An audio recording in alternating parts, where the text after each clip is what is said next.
I guess if you think about it, Pat, the sport that, or the sport and level of sport that could be most impossible to pull this off is college football, where you've got hundreds, right? Hundreds of schools. You've got hundreds of places. You've got places that may have certain protocols in place.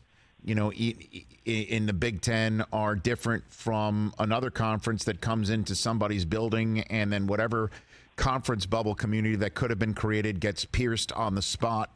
Vectors all over the place. You know, the Notre Dame schedule is a perfect example where they play.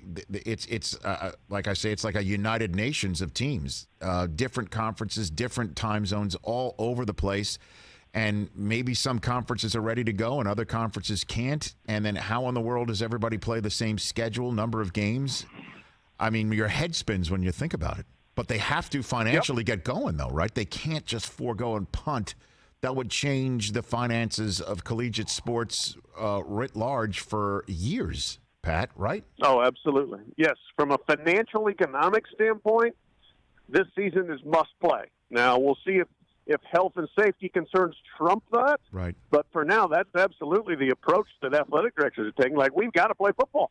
You know, we'll lose sports. Some schools may shut down, not necessarily just related to football, but, you know, if there's not fall semester classes, if there aren't people on campus, it's catastrophic for some universities from an economic standpoint. And you are correct that there are more complications and permutations related to college football than any other sport I can imagine. As you said, 130 teams just in FBS alone, all over the country. Some areas of the country being affected much differently than others.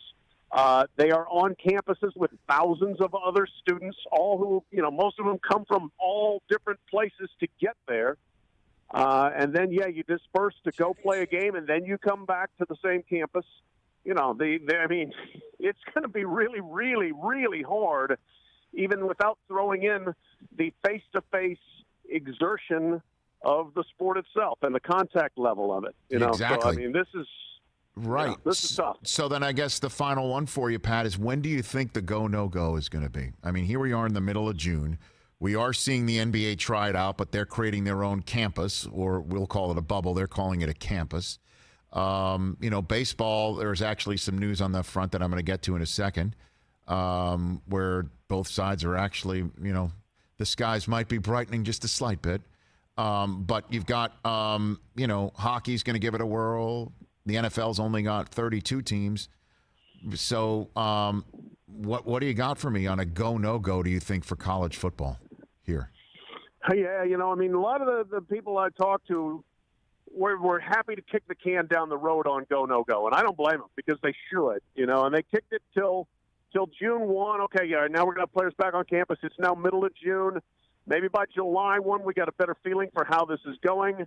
July 15th, I would say we need to know, okay, here's the schedule is going to be played as it says, or no, it's not. So I would say maybe a month from now. Okay. You know, we find out whether we're at least starting on time. There's no telling whether we may be ending on time.